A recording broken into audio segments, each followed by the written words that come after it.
पश्चिम बंगाल की राजनीति हमेशा सिर्फ चुनाव नहीं रही। यहाँ हर चुनाव एक संस्कृति, पहचान और विचारधारा की सीधी टक्कर बन जाता है। और अब इस टक्कर में बीजेपी ने एक ऐसा दांव चलाया फ्रेंड्स, जिसने पूरे राजनीतिक माहौल को और गर्म कर दिया है।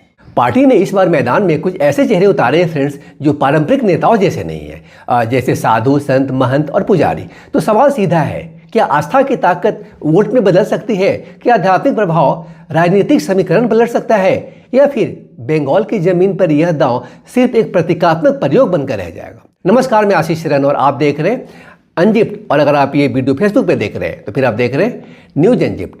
आइए इस वीडियो में आगे बढ़ते हैं।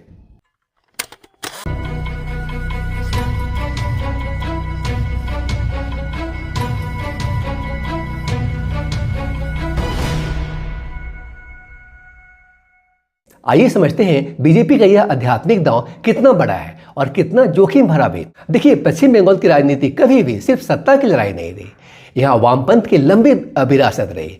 फिर ममता बनर्जी ने बंगाली अस्मिता, जमीन से जुड़ी राजनीति और कल्याणकारी योजनाओं के दम पर अपनी मजबूत पकड़ बनाई। इसी बीच बीजेपी को हमेशा यह चुनौती रही कि बंगाल में उसकी जड़ें उतनी गहरी नहीं है।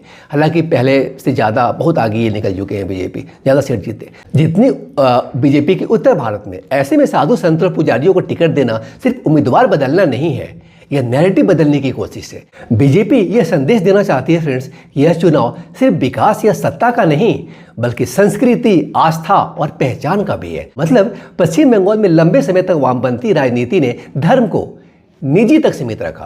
फिर ममता बनर्जी ने बंगाली अस्मिता प्लस कल्याण यानी वेलफेयर स्कीम्स का जादुई मिश्रण बनाया, कॉम्बिनेशन। लेकिन बीजेपी की सबसे बड़ी चुनौती, यहाँ उसकी जड़ें उतनी मजबूत नहीं जितनी उत्तर भारत में।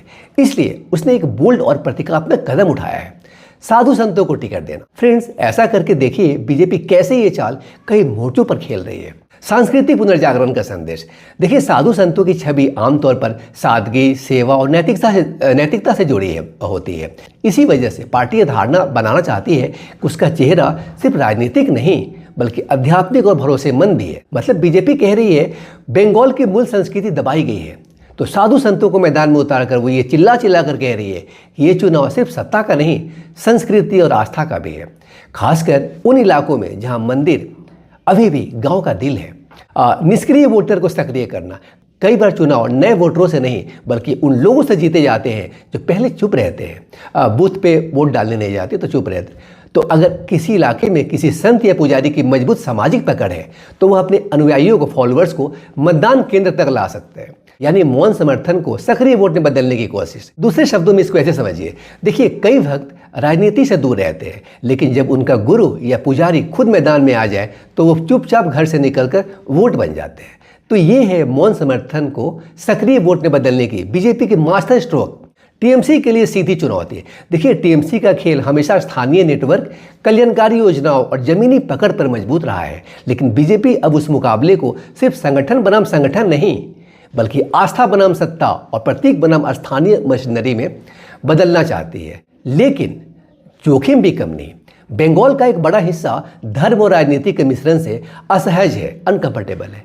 विरोधी इसे ध्रुवीकरण का आरोप लगाकर पलटवार कर सकते हैं। फ्रेंड, साधु संतों के पास प्रशासनिक अनुभव कम होता है। अगर स्थानीय मुद्दों पर ठोस जवाब न मिला तो सिर्फ तिलक और चंदन काफी नहीं। मतलब यह दांव जितना आकर्षक दिखता है उतना ही संवेदनशील भी है, क्योंकि बंगाल का एक बड़ा वर्ग धर्म और राजनीति के खुलकर मिश्रण से असहज हो सकता है। विरोधी दल इसे ध्रुवीकरण की राजनीति बता सकते हैं। और अगर उम्मीदवार जमीनी मुद्दों पर कमजोर पड़े तो धार्मिक पहचान भी वोट में नहीं बदलती। बंगाल का मतदाता आसान नहीं, बंगाल का मतदाता भावुक हो सकता है, लेकिन वह राजनीतिक रूप से जागरूक भी है। यहाँ लोग सिर्फ चेहरा नहीं देखते, विचारधारा, स्थानीय मुद्दे और उम्मीदवार की विश्वसनीयता भी देखते हैं।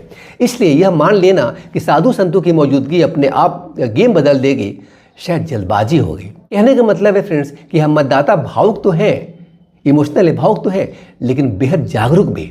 वो विचारधारा देखते हैं, विकास देखते हैं, विश्वसनीयता देखते हैं। केवल धार्मिक पहचान जीत की गारंटी नहीं देती। तो आखिर ये दांव गेम चेंजर बनेगा या नहीं?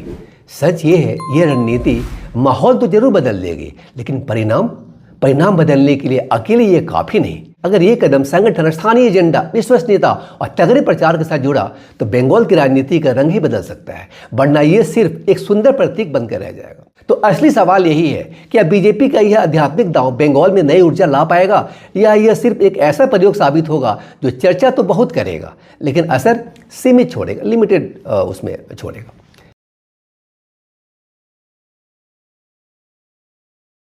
एक बात तय है, इस कदम ने बंगाल के चुनाव को साधारण राजनीतिक मुकाबले से निकालकर आस्था, पहचान और विचारधारा की बड़ी बहस में बदल दिया है।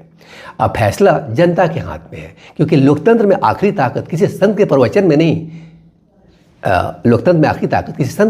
नहीं, किसी नेता के भाषण में नहीं, बल्कि मतदाता की उंगली पर लगी स्याही में होती है। फ्रेंड्स, पश्चिम बंगाल का चुनाव सिर्फ सीटों का गणित नहीं है, ये भारत की राजनीति की दिशा तय करने वाला संकेत है। क्या आने वाले दिनों में आस्था और सत्ता का गठजोड़ और मजबूत होगा? क्या मतदाता अब आस्था के आधार पर सरकार चुनेंगे, या विकास, पहचान और स्थानीय मुद्दे आखिरी फैसला करेंगे?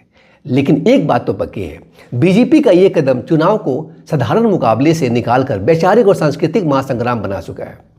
अब फैसला बंगाल की जनता के हाथ में है। क्या वे आध्यात्मिक नेतृत्व को सत्ता सौंपेंगे सत्ता, या पारंपरिक राजनीति को ही चुनेंगे? फ्रेंड्स, मैं यहाँ ये बात फिर से दोहरा रहा हूँ, लोकतंत्र में आखिरी ताकत न संत के पास होती है, न नेता के पास, बल्कि मतदाता की उंगली पर लगी उस स्याही के पास होती है। अगर ये वीडियो पसंद आए फ्रेंड तो लाइक, शेयर और सब्सक्राइब जरूर करें, और कमेंट में जरूर बताएं कि आपको लगता है ये आध्यात्मिक दांव काम करेगा या नहीं। मैं आशीष शरण और आप देख रहे थे अनजिप्ट, और अगर आप ये वीडियो फेसबुक पे देख रहे थे तो फिर आप देख रहे थे न्यूज अनजिप्ट। मिलते हैं अगली कहानी में एक और मुद्दे को अनजिप करते हुए।